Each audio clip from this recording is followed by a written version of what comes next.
जय श्री कृष्ण भक्तजनों। आज की कथा में आप श्रवण करेंगे वैशाख मास के महात्म्य में 10वें अध्याय की कथा। आप भक्तजन कथा को श्रद्धा पूर्वक श्रवण करिए। बोली विष्णु भगवान की जय। 10वां अध्याय। राजा मैथिल ने कहा, हे ब्राह्मण श्रेष्ठ, आपने दया करके इस पुनीत इतिहास को सुनाया है। अब आप अशून्य शयन व्रत धारण करने की संपूर्ण विधि भी सुनाने की कृपा करें।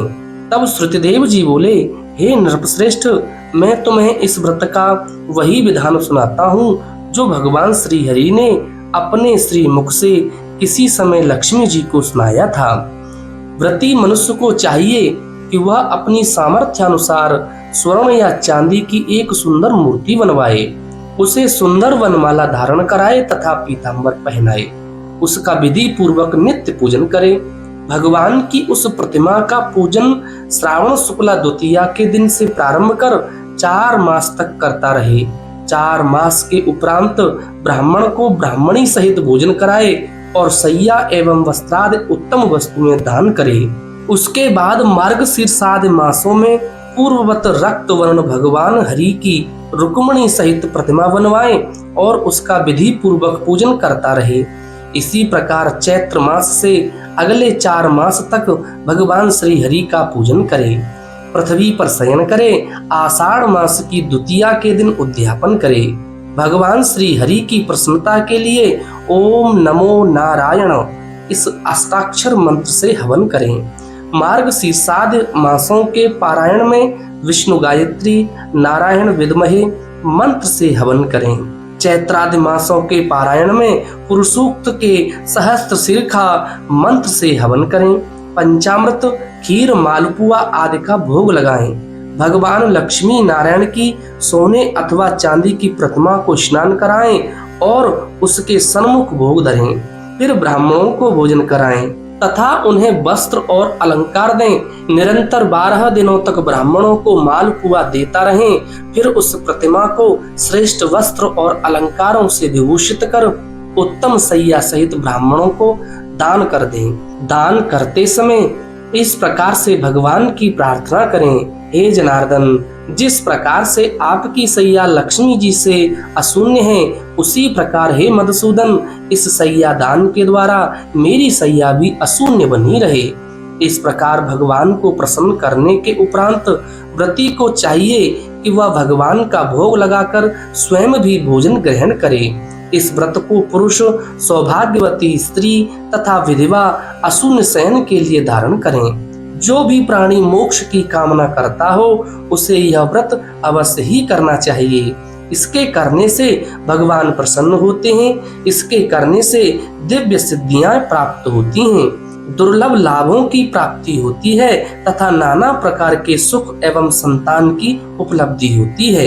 इतनी कथा सुनने के बाद राजा मैथिल ने श्रुतिदेव जी से प्रश्न किया, हे ब्राह्मण, अब आप कृपा कर मुझे वैशाख मास में छत्री दान करने से प्राप्त होने वाले पुण्य का फल बताने की कृपा करें। इस वैशाख मास में किए गए कर्मों के शुभ फलों को जानने की मेरी जिज्ञासा है। तब मुनि बोले, हे राजन, वैशाख मास में छत्री दान के महात्म को तुम श्रेष्ठ जानो। इस विषय में एक गुप्त रहस्य को सुनो। सतयुग में हेमकांत नामक एक राजा बंगाल में राज्य करता था। वह परम यशस्वी कुशकेतु का पुत्र था। वह महान पराक्रमी और बुद्धिमान था। एक बार जब वह शिकार खेलने गया तो उसे शिकार का पीछा करते हुए दोपहरी हो गई और वह थक गया। भोजन पानी की तलाश करता हुआ वह एक तपोवन में जा पहुंचा। उस तपोवन में परम वैष्णव सतर्ची नामक ऋषि समाधि लगाए हुए बैठे थे। राजा के वहां पहुंचने का उन्हें कोई पता नहीं चला और वे मूर्तिवत समाधि लगाए ही बैठे रहे। उस समय अपना उचित सम्मान होता हुआ न देखकर राजा को बहुत क्रोध आया और वह मुनि को मारने के लिए उद्यत हो गया। उस समय मुनि के 1 सहस्त्र शिष्यों ने उसे रोका। राजा भूख प्यास से व्याकुल हो रहा था, अतः उसने शिष्यों से कहा, हे ब्राह्मणों, मैं बहुत थक गया हूँ और भूखा तथा प्यासा हूँ। तुम लोग मेरा आतिथ्य सत्कार करो। यह सुनकर उन शिष्यों ने नम्रता से कहा, हे राजन, हम अपने गुरु की आज्ञा के बिना क्या कर सकते हैं। उस समय राजा का क्रोध अधिक उग्र हो गया और उसने धनुष बाण लेकर उन ऋषि कुमारों का वध करने के लिए तीक्ष्ण बाण छोड़े।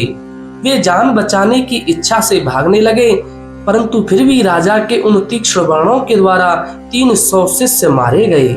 शेष शिष्यों के भाग जाने पर राजा और उनके सैनिकों ने उस आश्रम को लूट लिया और वहीं पर भरपेट भोजन भी किया।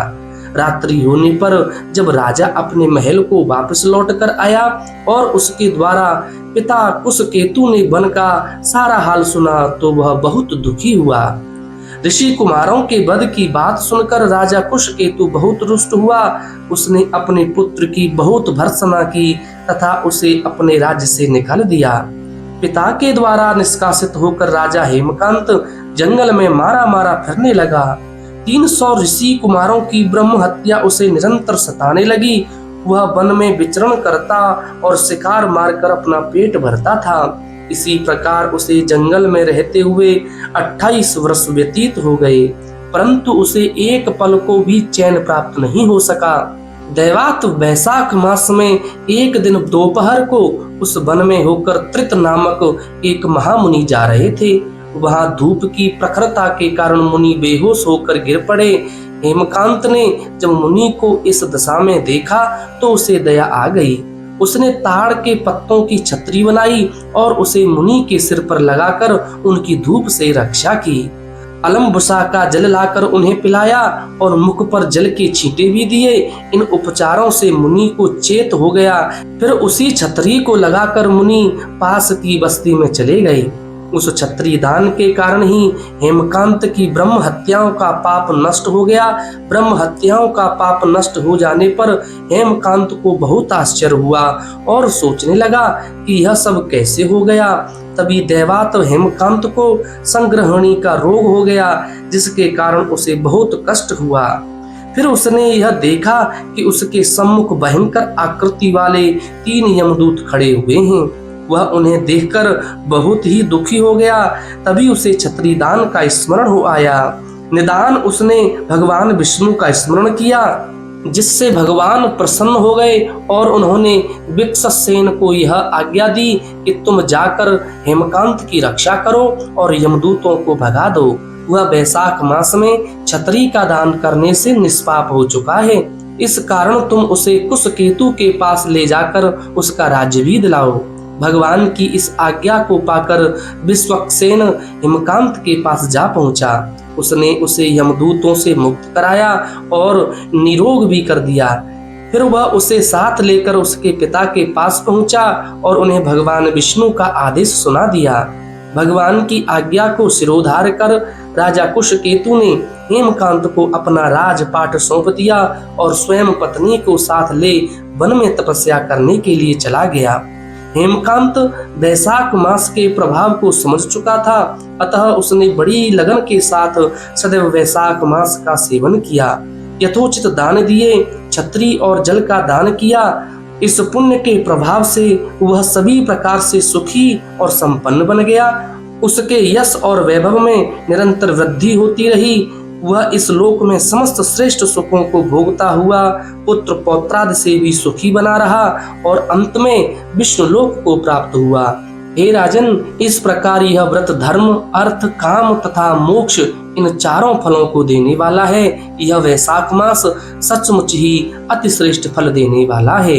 बोले विष्णु भगवान की जय। ऐसी ही सुंदर कथा श्रवण करने के लिए कृपया आप हमारे चैनल आध्यात्मिक एस्ट्रो को जरूर सब्सक्राइब करें। वीडियो अच्छी लगी हो तो लाइक और शेयर जरूर कर दीजिए।